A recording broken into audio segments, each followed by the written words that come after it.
오늘부터 중보기도에 대한 부분을 금요일에 좀 하려고 합니다. 우리가 중보기도에 대해서 잘 아는 것 같지만 또 잘 모르는 것들이 있어요. 그리고 너무 막연한 것들이 있습니다. 오래전에 중보기도에 대한 강의를 했지만 진짜 너무 오래된 것 같아요. 주님께 기도할 때 중보기도를 다시 하라는 이 감동을 주셨는데, 제가 이 부분들을 주님 앞에 기도하고 또 여러분과 함께 이것을 좀 함께 나누도록 하겠습니다. 그러고 보니까 지금은 우리에게 너무 중보기도가 필요한 때예요. 그렇죠? 중보기도를 해야 하는 그러한 때입니다. 우리가 이 부분들을 다루면서 또 주님 분명히 여러분에게 중보기도에 기름 부음을 부어주실 것이고요, 또 중보의 마음을 더 부어주셔서 하나님이 원하시는 그 기도를 할 수 있도록 여러분 이끌어 가실 것을 믿습니다. 그래서 오늘 제 1강 중보기도자를 부르시는 하나님 제목으로 함께 나누도록 하겠습니다. 자, 여러분, 중보기도가 무엇일까요? 두 가지 의미가 있습니다. 첫 번째는요, 내가 아닌 다른 사람, 곧 나의 가정, 교회, 국가, 그리고 더 나아가서 열방을 위해서 기도하는 것을 말합니다. 그리고 또 하나님 아버지의 마음을 알고 하나님의 뜻을 위해서 기도하는 것, 이게 중보기도입니다. 근데 이 두 가지 중보기도의 의미 안에는요, 예수님께서 우리에게 주신 그 새 계명이 있죠. 하나님을 사랑하고 이웃을 사랑하라 하신 그 말씀이 이 안에도 다 들어있어요. 그러니까 사실은 우리가 중보기도를 하는 것은 곧 주님의 말씀을 따르는 거죠. 주님이 하라 하시는 것들을 우리가 하는 것입니다. 마태복음 22장에 한 율법사가 예수님께 와서 질문을 하죠. 선생님, 율법 중에서 어느 계명이 크니까? 라고 질문을 합니다. 근데 그 질문에 대해서 예수님께서 이렇게 대답하시죠. 예수께서 이르시되 내 마음을 다하고 목숨을 다하고 뜻을 다하여 주 너의 하나님을 사랑하라, 이렇게 말씀해요. 이것이 크고 첫째 되는 계명이니 둘째도 그와 같으니 내 이웃을 내 자신과 같이 사랑하라, 라고 말씀하십니다. 하나님을 사랑하고 이웃을 사랑하는 것, 이게 예수님의 대답이셨죠. 또 이 말씀이 어디에서부터 왔어요? 구약 성경에서 왔는데, 구약의 신명기 6장 5절과 레위기 19장 18절의 말씀에도 동일한 말씀을 하고 계십니다. 너는 마음을 다하고 뜻을 다하고 힘을 다하여 내 하나님 여호와를 사랑하라, 라고 말씀하죠. 또 레위기 19장 18절에 원수를 갚지 말며 동포를 원망하지 말며 내 이웃 사랑하기를 내 자신과 같이 사랑하라, 라고 말씀해요. 근데 또 이 말씀은요, 출애굽기 20장에 우리가 알고 있는 10가지 10계명의 내용을 또 축약한 것이기도 합니다. 10계명의 첫째 계명에서 네 번째 계명까지는 뭐예요? 결국은 그건 하나님을 사랑하라라는 내용이에요. 그리고 하나님을 어떻게 사랑해야 하는지에 대한 법을 가르쳐주고 있습니다. 또 제 5계명에서 10계명까지는요, 내 이웃을 사랑하는 것, 그리고 또 어떻게 이웃을 사랑하는지에 대한 그 방법에 대해서 가르쳐주고 계십니다. 그러므로 중보기도는요, 이렇게 다음에 두 가지의 의미의 기도인 것인데요, 하나는 하나님을 위한 기도, 또 하나는 이웃을 위한 기도, 이것입니다. 그래서 중보기도란 하나님을 사랑하고 또 이웃을 사랑하는 것을 기도로 표현하는 것, 이게 중보기도가 되는 것입니다. 창세기 18장에 보면 아브라함의 중보기도가 나오죠. 여러분이 잘 알고 있는 아브라함의 중보기도입니다. 18장 17절 보면 여호와께서 이르시되 내가 하려는 것을 아브라함에게 숨기겠느냐. 20절에 여호와께서 또 이르시되 소돔과 고모라에 대한 부르짖음이 크고 그 죄악이 심히 무거우니 내가 이제 내려가서 그 모든 행한 것이 과연 내게 들린 부르짖음과 같은지 그렇지 않은지 내가 보고 알려하노라 말씀해요. 소돔과 고모라 성이 하나님 앞에 큰 죄악을 저질렀어요. 그 죄악으로 인해서 하나님 앞에 그 죄악에 대한 하나님이 이제는 더 이상 봐줄 수가 없는 수위를 넘은 그런 단계까지 왔을 때 하나님께서 이제는 소돔과 고모라를 심판해야 하는 때가 온 것이죠. 근데 그때 하나님께서 이것을 아브라함에게 숨기지 않고 알려주시겠다라고 말씀하고 있습니다. 하나님께서 왜 아브라함에게 이 일을 알리실까요? 하나님 그냥 심판하시면 되잖아요. 에이, 이것들 내가 다 쓸어버려야 되겠어, 이렇게 하실 수도 있잖아요, 하나님이시니까. 근데 하나님은 그렇게 하시기 전에 이걸 아브라함에게 알려주십니다. 내가 소돔과 고모라를 심판할 거야, 라고 알려주시죠. 그런데 그렇게 하고 나서 아브라함은요, 하나님의 그 말씀을 듣고는 아브라함이 그렇습니까, 하나님 알겠습니다, 이렇게 한 게 아니에요. 소돔과 고모라 성을 위해서 하나님 앞에 간청 기도를 드립니다. 간청을 하는 거예요. 하나님, 거기에 의인 50명이 있어도 그 성을 멸하실 겁니까? 이렇게 시작을 하죠. 아니야. 의인 50명이 있으면 내가 그 성을 멸하지 않을 거야 라고 대답하시죠. 아브라함이 계속 이어서 또 하나님 앞에 간청해요. 하나님, 의인 45명이 있으면 어떻게 하실 겁니까? 내가 그래도 심판하지 않을 거야. 하나님, 의인 40명이요. 하나님, 의인 30명이요. 하나님, 의인 20명이요. 계속 의인의 숫자를 줄여가면서 그래도 하나님 심판하지 않으실 거냐고 물어요. 왜 그렇게 했을까요, 아브라함이? 아무리 생각해도 거기에 의인 50명이 없을 것 같아. 아무리 생각해도 거기에 의인 40명이 없을 것 같아. 그러니까 어떻게 해요? 계속 그 숫자를 줄여가면서 하나님 앞에 그래도 심판 안 하실 건가요? 하나님 그래도 봐주실 건가요? 계속 그렇게 하고 있는 거예요. 그러면서 의인 10명까지 내려가죠. 하나님, 이번 마지막입니다. 의인 10명이 있어도 그 성을 멸하지 않으실 것입니까? 라고 하죠. 하나님 뭐라고 하세요? 오케이 그러시죠. 하나님이 멸하지 않겠다라고 하세요. 그리고 거기에서 아브라함의 중보의 요청은 끝이 납니다. 그런데 결국 소돔과 고모라 성에는 의인 10명이 없어서 멸망을 당하게 되지요. 하나님은요, 아브라함이 계속 요구하는 이 요구를 조건 없이 그대로 다 수용해 주시는 거예요. 오히려 아브라함이 하나님께 미안한 마음을 가지고 의인 10명의 조건을 마지막으로 드리고 거기서 멈추게 되는 것이죠. 만약에 이러한 상황에 아브라함이 더 적은 의인의 수를 말했으면 어떻게 됐을까요? 우리는 그걸 성경에 안 나와 있기 때문에 몰라요. 거기에 의인이 롯밖에 없었어요. 그죠? 롯의 가족들도 의인이 아니었던 것 같아요. 단 한 명밖에 없었던 것 같아요. 근데 공의 하나님은요, 중보기도한 아브라함의 기도와 그리고 악인 중에서 의인이 함께 멸하는 것들을 하나님이 그렇게 하시지 않고 아브라함의 기도로 인해서 롯을 그 성에서 구출해 주시죠. 하나님은요, 끝까지 중보하는 그 사람의 기도를 들어주신다는 걸 우리가 알 수 있습니다. 우리가 이것을 통해서 알 수 있는 것은요, 하나님은 공의를 행하시기에 앞서서 긍휼을 베풀기를 원하신다는 걸 알아야 돼요. 왜냐하면 하나님은요, 소돔과 고모라 성 백성들이 비록 심판받기에 합당한 죄인이지만 그들 또한 하나님이 지으신 하나님의 백성들이기 때문에 그래서 그들이 심판당하는 것을 기뻐하지 않으셨어요. 하나님이 아브라함에게 먼저 알리신 이유를 우리는 알아야 됩니다. 왜 그럴까요? 아브라함아, 너는 내 마음 알지. 네가 좀 중보기도 해라. 네가 좀 저 백성들, 저 심판받아야 할 저들을 위해서 네가 좀 내 앞에 중보기도를 하거라. 내가 이 일을 돌이킬 수 있도록. 하나님이 돌이키실 수 없는 이유는 뭐예요? 하나님은 공의의 하나님이시기 때문에 죄가 가득 차면요, 그 다음 심판을 하셔야 되는 거예요. 만일 죄가 가득 찼는데도 심판을 안 하시면 그건 공의로운 하나님이 아니세요. 죄를 막 졌는데 끝없이 그냥 그래 내가 너 봐줄게, 내가 너 봐줄게. 이건 공의로운 게 아니잖아요. 그죠? 공의로운 건 공평한 거예요. 잘못한 것에 대해서는 심판하시고 잘한 거에 대해서는 상을 주시는 거죠. 하나님은 공의로우신 하나님이신데, 그렇지만 또 그 가운데 하나님, 우리가 성경을 통해서 알 수 있는 것은 하나님은 공의 하나님이시지만 그 공의 안에 진정한 하나님의 마음은 긍휼이라는 것을 알 수 있어요. 하나님이 공의의 하나님이시기만 하다라면 아브라함에게 가셔서 굳이 이 일을 알리실 필요가 없죠. 그죠? 하나님이 그냥 하시면 되는 거예요. 그런데 아브라함에게 이것을 알리시고 내가 소돔과 고모라 성을 멸할 거야 라고 알려주시죠. 그리고 그 아브라함은 그 성의 심판을 면할 수 있기를 하나님 앞에 구할 수 있는 데까지 기도를 한 거예요. 그래서 그 기도를 통해 아브라함은 롯과 그 두 딸을 거기에서 구출할 수 있도록 그렇게 하나님께서 그 멸망 함께 받지 않도록 해 주신 것입니다.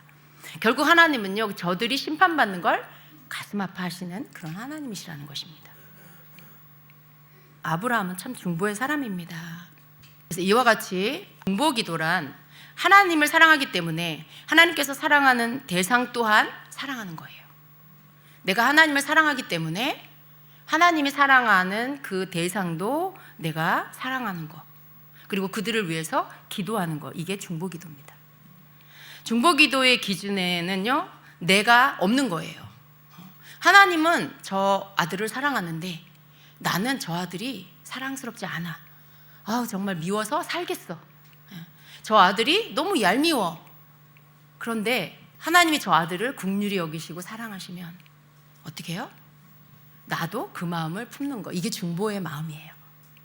이게 중보의 마음입니다. 그리고 그 마음을 가지고 더 나아가서 그를 위해서 기도하는 게 중보 기도입니다. 그래서 이 중보에는요, 나의 기준이 없는 거예요. 내가 없는 거예요. 내 의견, 하나님 저 아들 사랑하시나요? 근데 전 싫어요. 하나님 전 저 사람 싫어요. 이건 중보의 마음도 아니고 중보도 할 수 없는 거예요. 그러니까 그런 마음이 없으면 어떻게 될까요? 하나님 저에게 하나님의 마음을 주세요. 먼저 기도해야 되겠죠. 하나님 저에게 저 아들을 위해 기도할 수 있는 주님의 마음과 중보의 마음을 부어주세요. 여기서부터 기도해야 되겠죠. 근데 중보 기도란 그렇게 하나님의 마음을 내가 갖는 거예요. 내 의견이나 내 생각, 내 판단이 아닌 오직 하나님의 마음과 뜻을 가지고 그 기도의 대상을 정하는 것, 기도의 대상을 위해서 기도할 수 있는 것, 이게 중보 기도자가 되는 것입니다. 여러분, 우리가 요나를 통해서도 이 중보 기도에 대한 것들을 볼 수 있는데요, 요나는 아브라함과는 좀 대조적인 모습을 볼 수 있습니다. 요나는요, 남북이 단절된 열왕기 시대 북왕국 이스라엘의 가장 강력한 왕 중에 하나인 여로보암 2세와 그리고 그 후계자인 스가랴 왕의 통치 기간에 활동했던 선지자입니다. 여로보암 2세 때의 북이스라엘은요, 아주 최고의 전성기를 누립니다. 남유다도 마찬가지로 이때의 남유다를 통치하던 왕은 아마샤와 그 아들 우시야 왕인데요, 이스라엘에 가장 많은 영향을 끼쳤던 나라는 다메섹을 수도로 한 아람 왕국과 니느웨를 수도로 한 아시리아 왕국이었습니다. 이 니느웨는요, 아시리아의 수도인데요, 지금 현재 지명은 니네베라고 부릅니다. 이라크에 속해 있는 그런 도시입니다. 니느웨는요, 북왕국의 수도인 사마리아로부터 약 880km 정도 떨어져 있는 티그리스강 동쪽에 위치하고 있는 그런 도시입니다. 고고학적으로 보면 니느웨는 큰 성읍이라는 것을 우리가 알 수 있어요. 성경에도 보면 요나서의 기록에 이 땅에 몇만이 살고 있다고 그랬죠? 12만 명이 살고 있다라고 했어요. 그리고 이 니느웨 성은요, 당시에 철옹성 중에 철옹성으로 명성이 자자한 그런 도시였습니다. 그런데 하나님께서는 그 성의 악함을 보시고 이 니느웨를 멸망시킬 것을 계획하셨습니다. 그리고 그 일을 알리기 위해서 요나를 택해서 니느웨 성으로 갈 것을 명령하십니다. 요나서 1장 2절에 보니까 너는 일어나 저 큰 성읍 니느웨로 가서 그것을 향하여 외치라. 그 악독이 내 앞에 상달되었음이라 하시니라. 이렇게 말씀하고 있어요.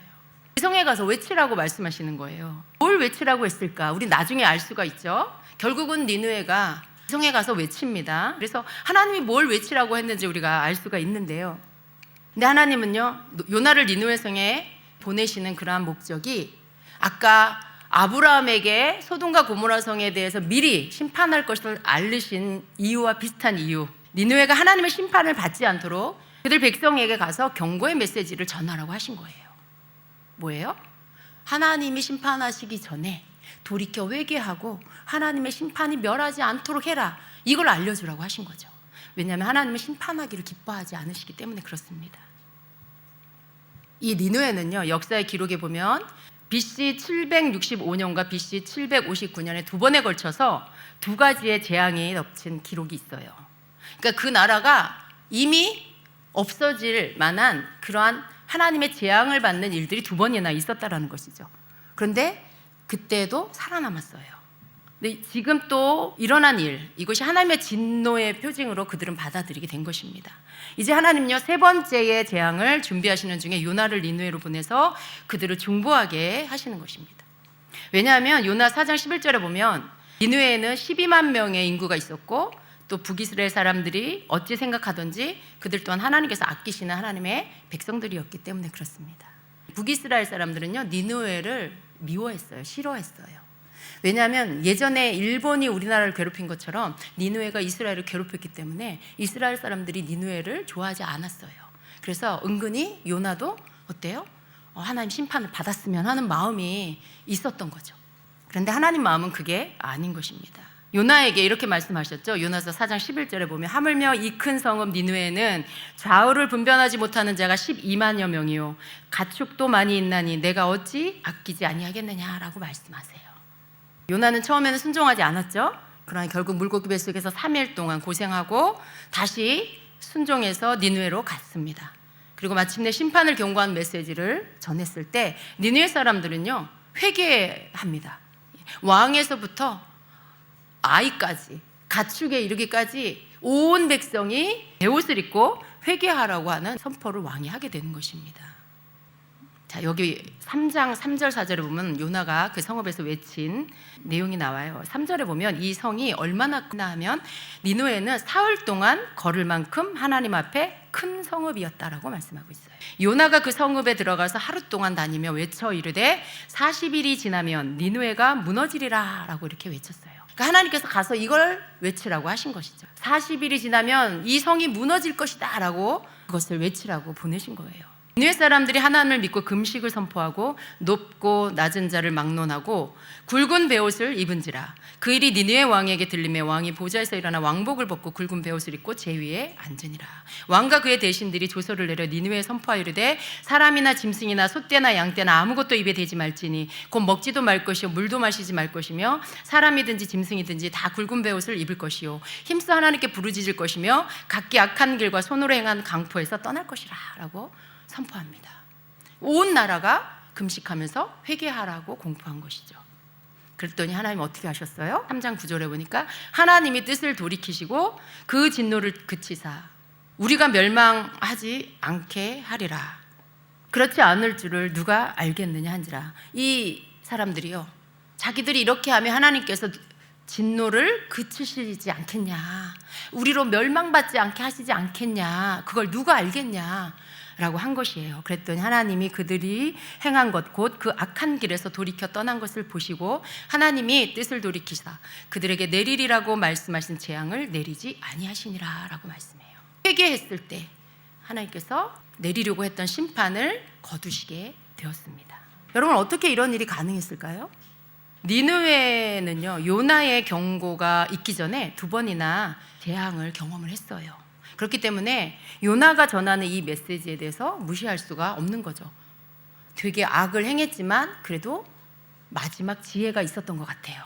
만일 그것을 무시했더라면 그리고 마음이 교만해서 계속해서 악을 행했더라면 멸망받았겠죠. 그때 당시에. 근데 자신들이 경험한 2번의 재앙을 기억하고 요나가 전하는 이 메시지를 두려움으로 받았습니다. 그리고 회개하게 된 것이죠. 그래서 이 재앙을 피할 수가 있었던 것입니다.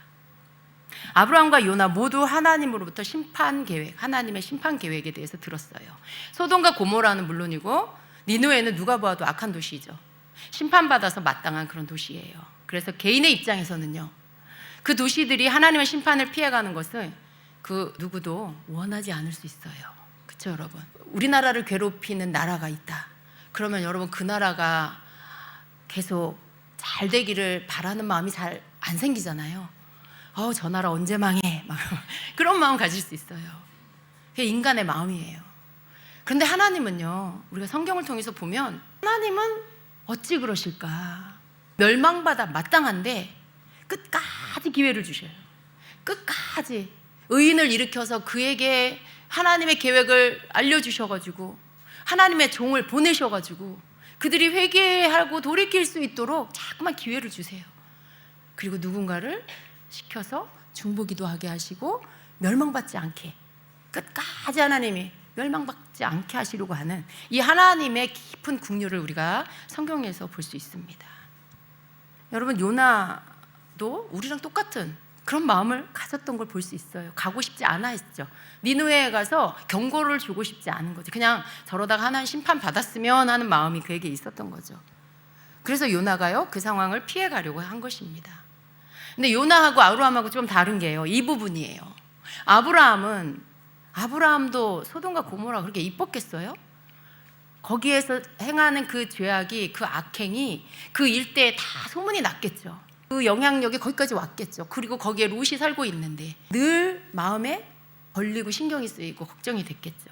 그런데요 그렇게 악을 행하는 소돔과 고모라 성이라 해도 아브라함은요 요나와 같은 마음을 품지 않고 오히려 그 상황 가운데서 자신이 그 성을 멸하지 말아달라는 그 마음을 품고 하나님 앞에 계속해서 간청 기도를 드리는 것들을 볼 수 있습니다.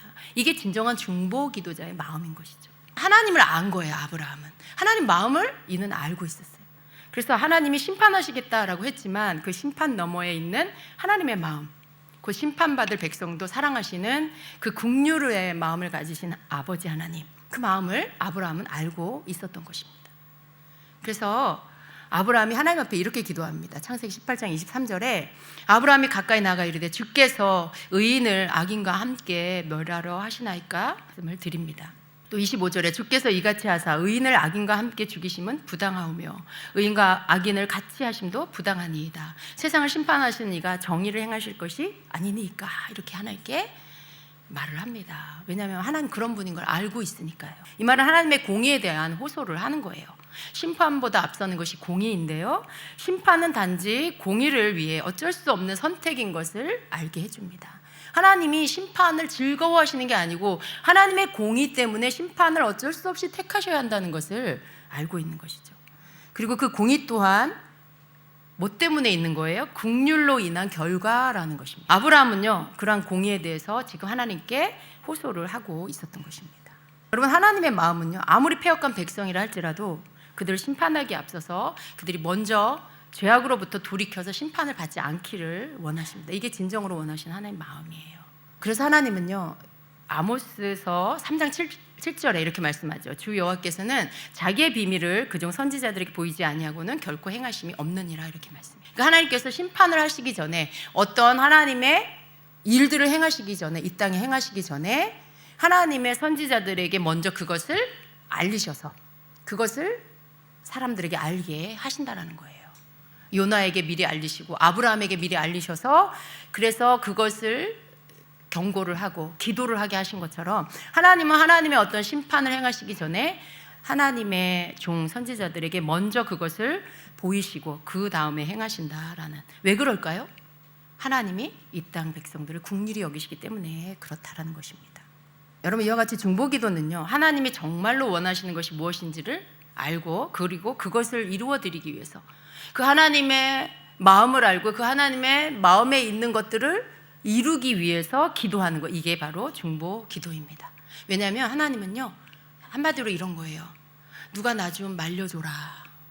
이 땅에 하나님의 백성들 가운데 하나님의 마음을 아는 자들을 향해서 얘들아, 너네들이가 하려고 하는 이 일을 좀 멈출 수 있게 해줘.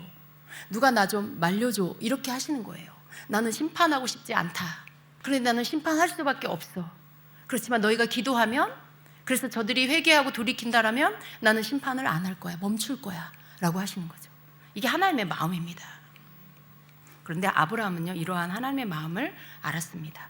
하나님은 심판보다 긍휼을 원하시는 분이시고 하나님께서 공의를 행하시기 전에 긍휼로 용서하실 수 있도록 누군가 그 모든 것을 알고 중보하기를 원하는 그런 분이라는 것을 아브라함은 알았습니다. 그래서 하나님은요, 우리가 알아야 될 것이, 하나님은 하나님의 그 마음을 아는 중보기도자의 기도를 통해서 일하신다라는 것이에요. 에스겔서 22장 30절에 이렇게 말씀합니다. 이 땅을 위하여 성을 쌓으며 성 무너진 데를 막아서서 나로 하여금 멸하지 못하게 할 사람을 내가 그 가운데서 찾다가 찾지 못하였으므로 라고 말씀해요. 하나님께서 이 땅에 성 무너진 데를 막아설 자를 찾으신다라는 거죠. 그가 누구예요? 바로 중보기도자예요.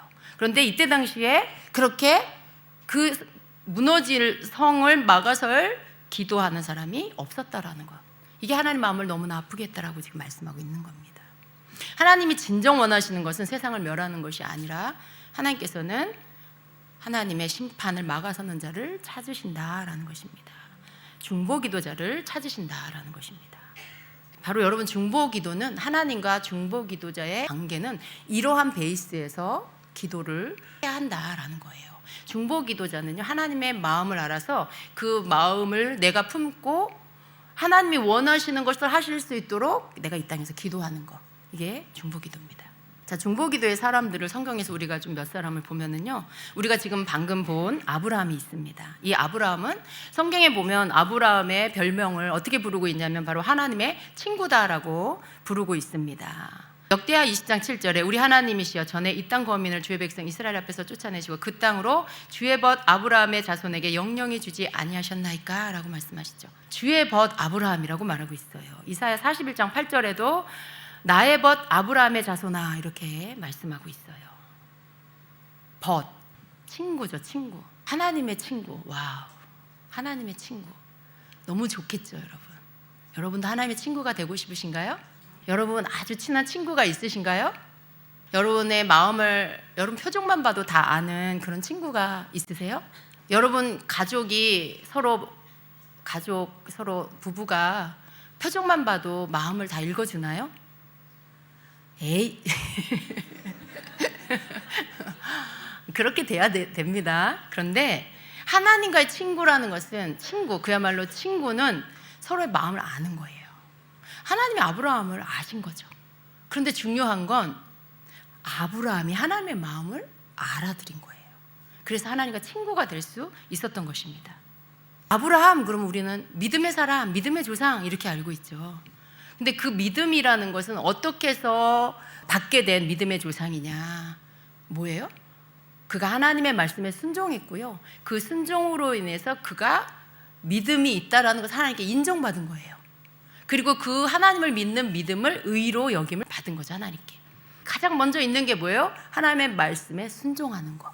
그러니까 이 믿음이라는 것은 순종의 믿음을 말하는 거예요. 하나님의 친구가 된다는 것은요, 하나님께서 명하시는 대로 말씀을 순종할 때 여기서부터 친구 관계가 되어져 가는 것입니다. 여러분, 우리가 하나님의 말씀에 순종하지 않으면서 하나님의 친구가 될 수는 없어요. 그죠? 하나님의 말씀에 순종하는 건 하나님의 마음을 내가 기쁘게 해드리는 거죠. 아, 얘 봐라, 기특하네. 얘 봐라, 뭘 믿고 이걸 믿네. 아무런 근거도 없는데 얘가 그냥 내 말이기 때문에 믿네. 하나님이 계속 기쁘신 거죠. 내가 이렇게 말했는데 그걸 믿고, 또 내가 말도 안 되는 걸 요구했는데 순종하고 있네. 그렇게 귀한 독자 이삭을 나한테 바치네. 하나님이 막 너무 감동을 받으시는 거예요. 내가 말하면 얘가 순종하네. 하나님이 너무 흐뭇하신 거죠.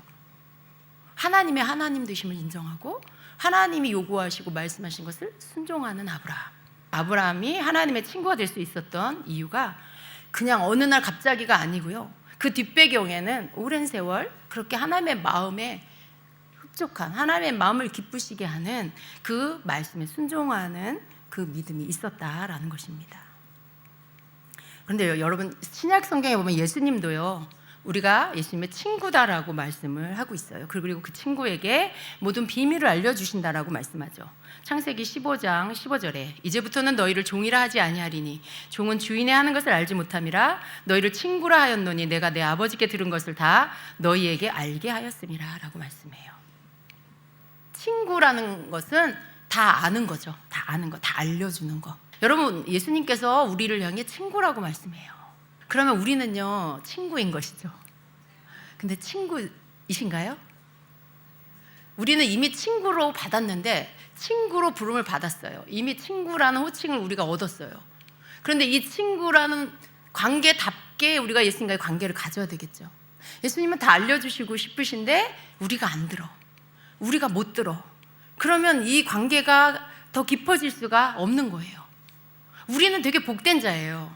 구약 성경에서는요, 이게 내가 그렇게 되어져 가야 돼. 하나님께 인정받고 그렇게 되어져 가야 돼요. 근데 신약에서는 어떻게 해요? 예수님이 오셔서 우리와 하나님 사이에 막힌 담을 다 허시고 예수님을 믿음으로 인해 이미 친구가 되도록 그 문들을 열어버리셨어요. 그 다음 우리는 뭐가 필요해요? 이미 친구라는 호칭을 얻었어요. 계속해서 그것들을 유지해가고 만들어가는 게 우리가 할 일이에요. 더 쉬운 거잖아요. 그죠? 우리가 잘해야 되는 거예요. 우리가 예수님과의 더 깊은 관계를 계속해서 가질 수 있도록, 더 친밀한 관계가 되도록 우리가 만들어가야 되는 것입니다. 친구는 그런 것입니다. 숨기지 않는 것, 하나님의 일을 숨기지 않는 것. 중보기도자는요, 하나님과 친구와 같은 사람이에요. 예수님과 친구와 같은 그런 사람입니다. 또 중보기도의 사람 중에 두 번째로는요, 모세가 있습니다. 모세는요, 결렬된 틈에 선 그런 사람이에요. 모세가 출애굽기 33장 11절에 보면 그가 하나님과 어떤 관계였냐면 사람이 그 친구와 이야기함 같이 여호와께서는 모세와 대면하여 말씀하셨다라고 말씀하고 있어요. 여기도 친구가 나옵니다. 아무래도 중보기도와 친구는 아주 밀접한 관계가 있는 것 같아요, 여러분. 자, 모세의 활약을 보면은요, 출애굽기 32장에 보면 아무리 택함받은 백성이라도 하나님의 뜻에 어긋나면 그 누구도 하나님의 심판을 면할 수 없다는 것을 우리가 보게 됩니다. 하나님은요, 이 부패한 이스라엘 백성을 멸하기로 작정하셨어요. 왜 그랬을까요? 32장에 보면요, 우리 함께 읽어볼까요? 이 이스라엘 백성들이 무슨 짓을 했는지가 나옵니다. 여호와께서 모세에게 이르시되 너는 내려가라. 내가 애굽 땅에서 인도하여 낸 내 백성이 부패하였도다. 그들이 내가 그들에게 명한 길을 속히 떠나 자기를 위하여 송아지를 부어 만들고 그것을 숭배하며 그것에게 희생을 드리며 말하기를 이스라엘아 이는 너희를 애굽 땅에서 인도하여 낸 너희 신이라 하였도다. 여호와께서 또 모세에게 이르시되 내가 이 백성을 보니 목이 곧은 백성이로다. 그런즉 나대로 하게 하라. 내가 그들에게 진노하여 그들을 진멸하고 너로 큰 나라가 되게 하리라. 이스라엘 백성이요, 모세가 산에 올라와 하나님을 만나고 있는 사이에 밑에서 우상을 만들어서 금송아지를 만들어서 그것을 향하여 하나님이라고 말하면서 숭배를 하고 있는 것이에요. 하나님께서 가장 싫어하는 우상 숭배를 행하고 있었어요. 하나님이 진노하셨고 그들을 다 멸해버리겠다라고 말씀하고 있는 것입니다. 그런데 이때 모세가 이 이스라엘 백성들을 위해서 중보기도를 합니다. 32장 11절부터 우리 같이 읽어볼까요? 모세가 그 하나님 여호와께 구하여 가로되 여호와여 어찌하여 그 큰 권능과 강한 손으로 애굽 땅에서 인도하여 내신 주의 백성에게 진노하시나이까? 어찌하여 애굽 사람으로 이르기를 여호와가 화를 내려 그 백성을 산에서 죽이고 지면에서 진멸하려고 인도하여 내었다 하게 하려 하시나이까? 주의 맹렬한 노를 그치시고 뜻을 돌이키사 주의 백성에게 이 화를 내리지 마옵소서. 주의 종 아브라함과 이삭과 이스라엘을 기억하소서. 주께서 주를 가리켜 그들에게 맹세하여 이르시기를 내가 너희 자손을 하늘의 별처럼 많게 하고 나의 허락한 이 온 땅을 너희의 자손에게 주어 영영한 기업이 되게 하리라 하셨나이다. 이렇게 기도를 합니다. 그랬을 때 하나님께서 이렇게 응답하시죠.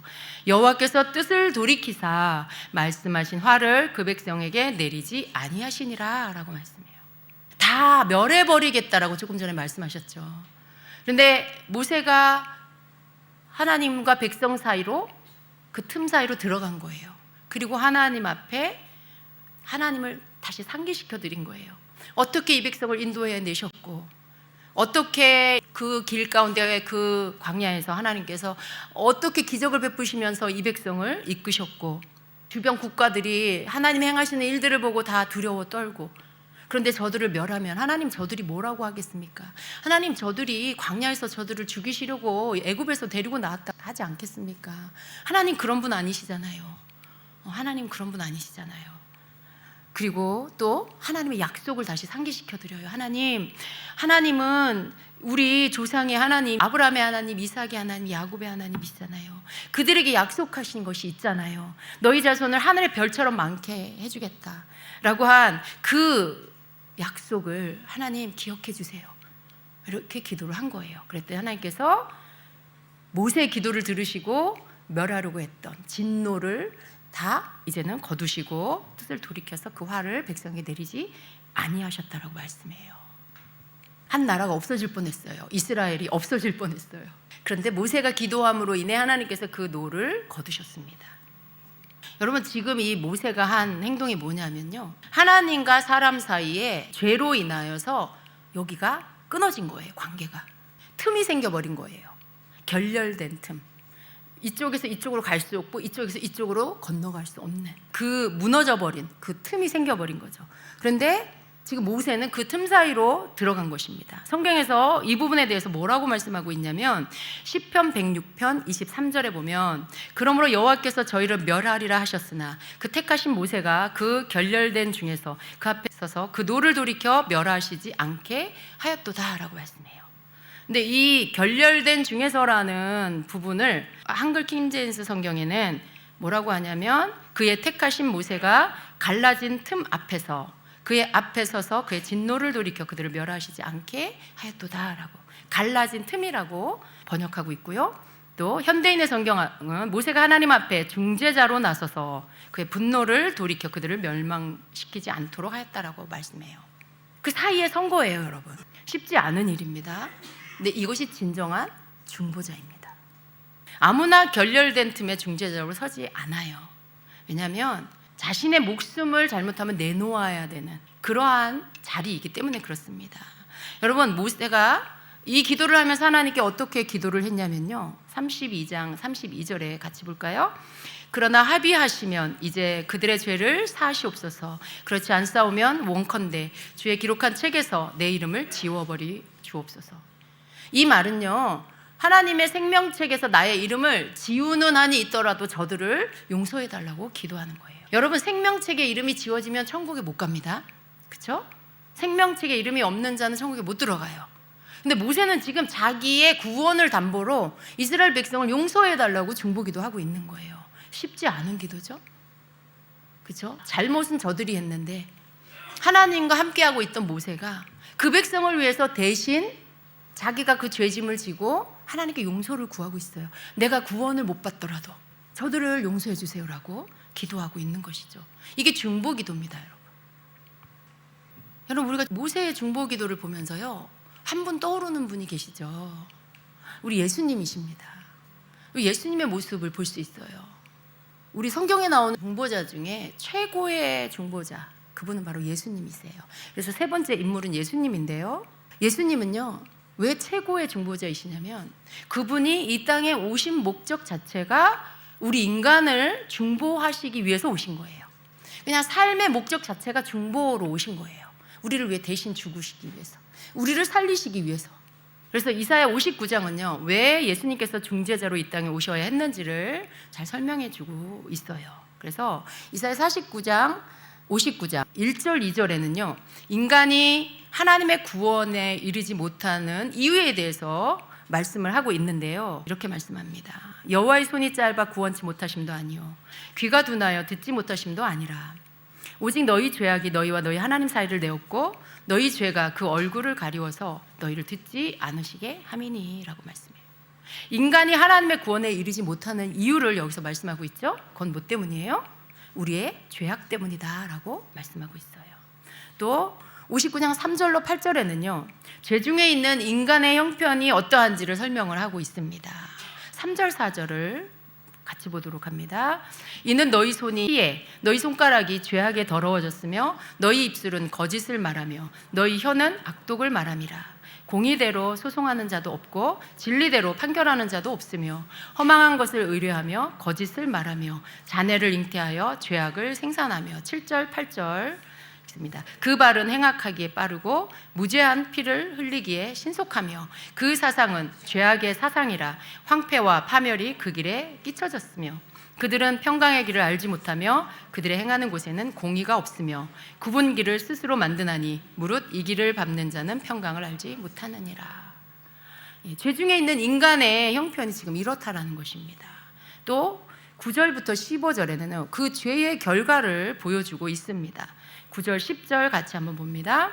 그러므로 공평이 우리에게서 멀고 의가 우리에게 미치지 못한즉 우리가 빛을 바라나 어두운 뿐이요 밝은 것을 바라나 캄캄한 가운데 행함으로 우리가 소경같이 담을 더듬으며 눈 없는 자같이 두루 더듬으며 낮에도 황혼때같이 넘어지니 우리는 강장한 자 중에서도 죽은 자 같은지라. 죄 가운데 있는 인간이 이렇다라는 것입니다. 또 이쪽에 16절부터 20, 제가 지금 짧게 읽는 것입니다. 16절부터 21절에는요, 그래서 중재자가 필요하다라는 것이고요, 그 중재의 결과를 말씀하고 있습니다. 16절 같이 볼까요? 그러므로 사람이 없음을 보시며 중재자 없음을 이상히 여기셨으므로 자기 팔로 스스로 구원을 베푸시며 자기의 의를 스스로 의지하사. 19절부터 또 읽습니다. 서방에서 여호와의 이름을 두려워하겠고 해돋는 편에서 그의 영광을 두려워할 것은 여호와께서 그 가운데 몰려 급히 흐르는 하수같이 오실 것이미로다. 여호와께서 가라사대 구속자가 시온에 임하며 야곱 중에 죄가를 떠나는 자에게 임하리라. 여호와께서 또 가라사대 내가 그들과 세운 나의 언약이 이러하니 곧 내 위에 있는 나의 신과 내 입에 둔 나의 말이 이제부터 영원토록 내 입에서와 내 후손의 입에서와 내 후손의 후손의 입에서 떠나지 아니하리라 하시니라. 아멘. 이렇게 말씀하고 있어요. 예수님께서 이 같은 하나님의 마음을 가지고 처음부터 이 땅에 중재자로 오셨다라는 거예요. 여기서 중재자에 해당하는 영어 단어는요, 인터세서입니다. 그리고 중보 기도는요, 인터세션입니다. 중보를 뜻하는 히브리어 단어는 파가인데요, 이 파가의 뜻이 경계라는 뜻이에요. 이 중보자는요, 경계선에 서는 사람을 말합니다. 경계선에 서는 자. 경계선에 서 있다라는 것은요, 이곳에서 저곳으로 건너가지 못하도록 보초를 서는 것을 말합니다. 더 이상 넘어가면 안 되는 거죠. 근데 거기에 서서 중보의 일을 하는 것입니다. 의와 죄의 경계선에 서는 거고요. 생명과 사망의 경계선에 서는 거고요. 하나님과 인간의 경계선에 서는 자가 바로 중보자입니다. 그 보호의 경계를 서는 자인 것입니다. 이 파가는요, 죄로 인해서 분리된 하나님과 인간이 만나는 이 만남의 경계선이기도 합니다. 그러므로 우리가 중보할 때 죄인과 하나님이 다시 만나게 되는 것입니다. 여러분, 죄인과 하나님이 만나질 수 없어요. 그런데 중보자가 있으면 죄인이 하나님을 만날 수 있습니다. 하나님이 죄인을 만날 수 있습니다. 중보자이신 예수님은요, 하늘과 땅의 경계선에서 그 자신의 생명을 걸고 인간을 중보하신 분이세요. 여러분, 우리가 예수님이 없었더라면, 예수님이 이 땅에 오시지 않았더라면 우리는 하나님께로 나아갈 수가 없어요. 하나님과 우리 사이에 연결해 줄 수 있는 분이 없어요. 죄로 인해 끊어진 이 관계에 이것을 이어서 갈 수 있게 하는 그 일을 위해서 예수님이 우리 가운데 오신 것입니다. 그래서 예수님은요, 십자가 위에서 자신의 온 마음과 예수님의 온 영혼까지 하나님의 뜻을 위해서 아낌없이 내어주신 최고의 중보자이신 것입니다. 우리가 중보를 배우려면요, 사실은 예수님의 사역을 우리가 좀 묵상해야 돼요. 우리 오늘 살펴본 것처럼 아브라함과 모세의 그 일들을 우리가 좀 살펴볼 필요가 있는 것입니다. 예수님은요, 친히 말씀대로 자신을 내어주신 분이세요. 그러므로 예수님의 십자가는요, 하나님과 인간, 그리고 인간과 인간 사이의 모든 깨어진 관계를 연결해주는 파가, 경계를 의미하는 상징인 것입니다. 그 경계에 예수님의 피가 묻혀서 죄인과 하나님은 하나가 될 수 있게 되는 것입니다. 여러분, 누군가를 위해서 중보하고 계십니까? 그런데 여러분 마음이 어떻습니까? 내가 이렇게 기도한다고 저 사람이 돌이킬까? 내가 이렇게 기도한다고 저 사람이 하나님께 돌아올까? 이런 생각이 들 때도 있죠. 나는 기도하는데 아무런 변화가 없을 때, 아니 더 악해질 때, 그때 내 기도가 무슨 의미가 있을까? 이런 생각 들 수 있어요. 근데 우리는요, 성경에서 이룬 일들을 보면서 하나님이 이렇게 하시겠구나라는 걸 믿어야 돼요. 성경에 있는 중보기도와 그 결과들을 보면서 하나님이 내가 하는 중보기도 가운데도 이렇게 하시겠구나라는 것을 믿어야 돼요. 우리가 믿는 건 그 사람에 나타나지는 모습이 아니고요, 하나님의 말씀을 믿어야 돼요. 어느 날 갑자기도 하나님은 하실 수 있으니까요. 어제까지만 해도 너무나 강팍했던 그 사람이 하나님이 하시면 하루아침에 다른 사람으로 바뀔 수도 있기 때문에 그렇습니다.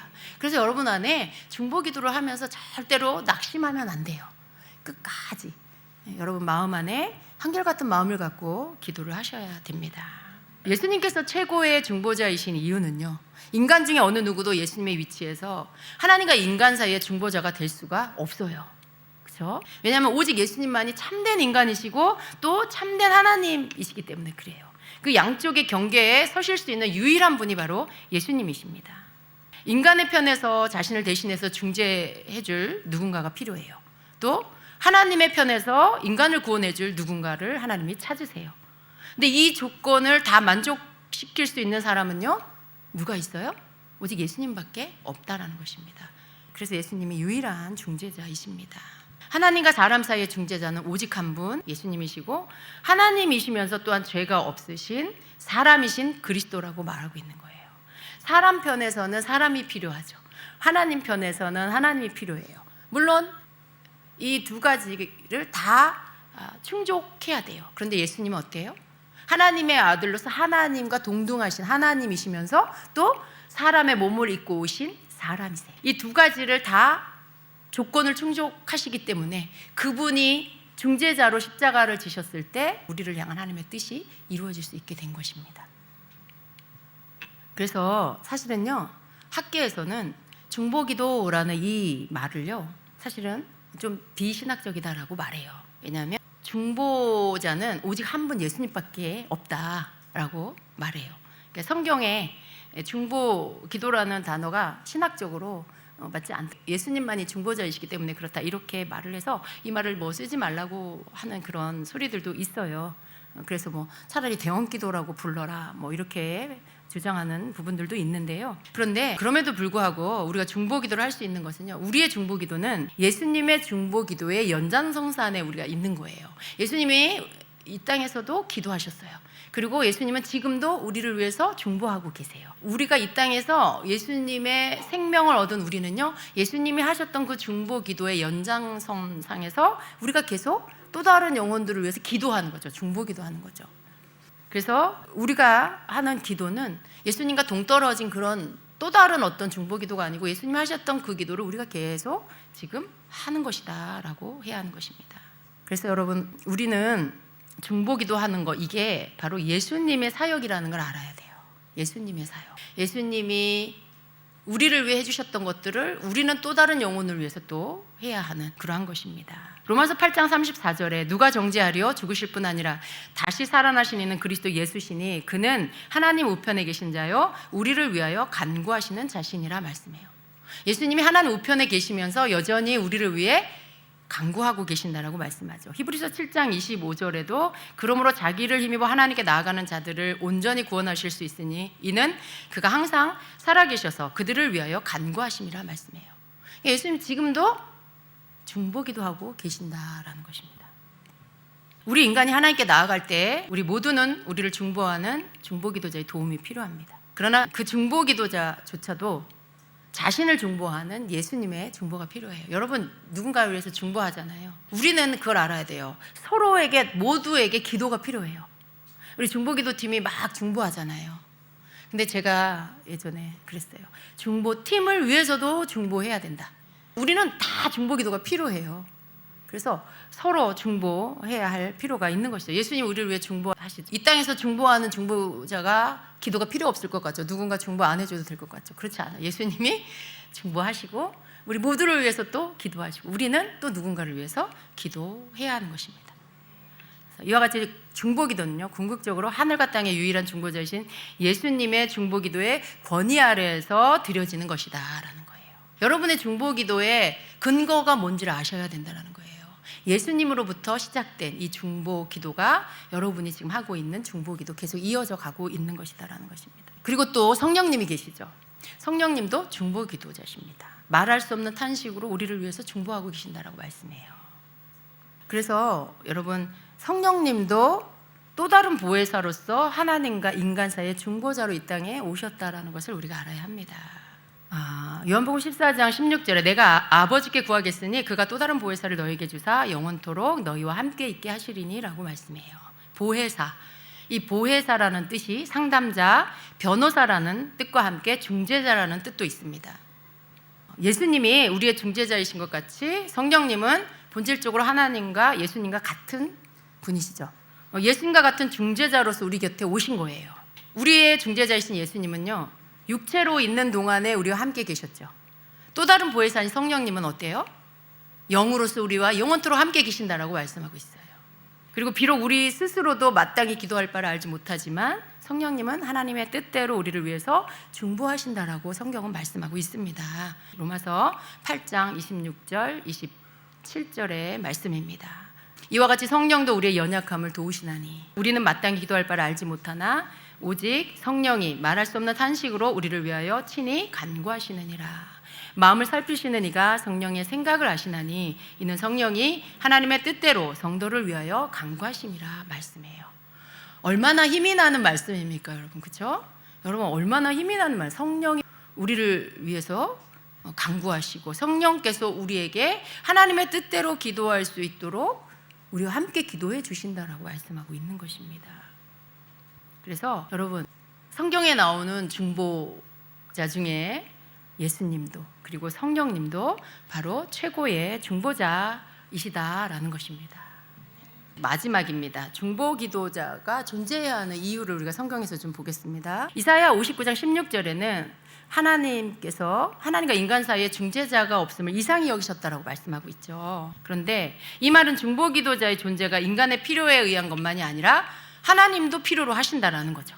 중보기도자는 있어도 되고 없어도 되는 게 아니라 반드시 존재해야 되는 그러한 사람이라는 것입니다.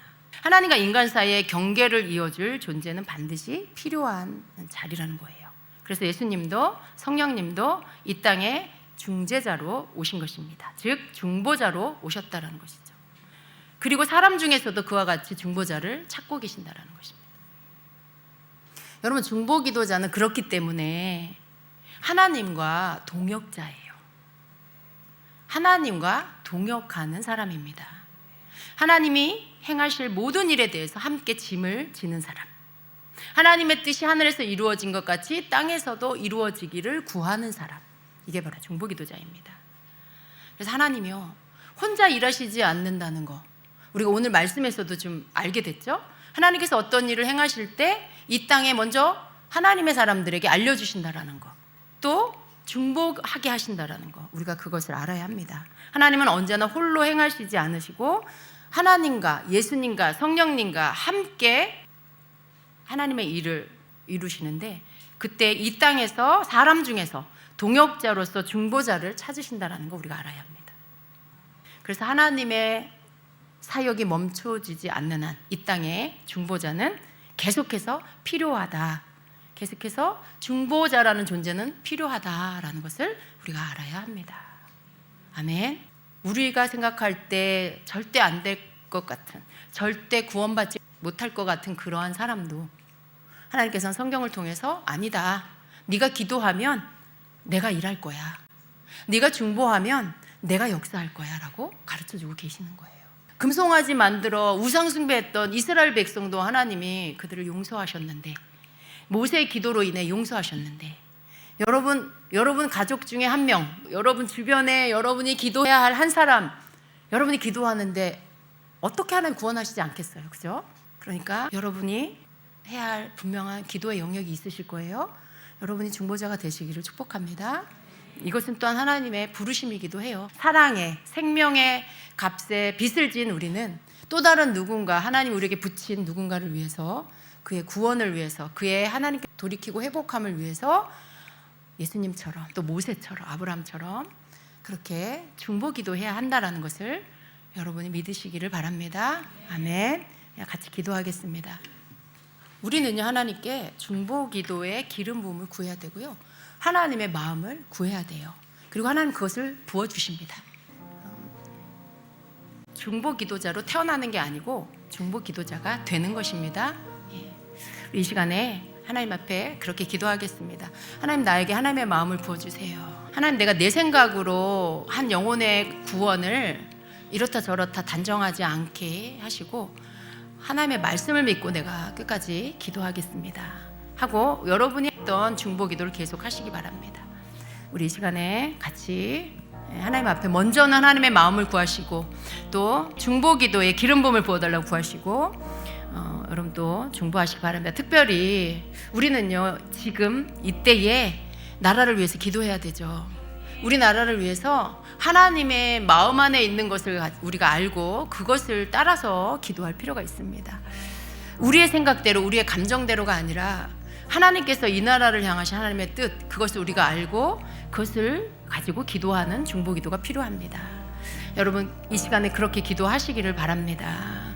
무엇을 기도하든 또 여러분 또 그렇게 기도하시길 바랍니다. 우리 교회를 위해서도, 여러분 가정을 위해서도 그렇게 기도하시기 바랍니다. 우리 주여 한번 하고 같이 기도하겠습니다. 주여,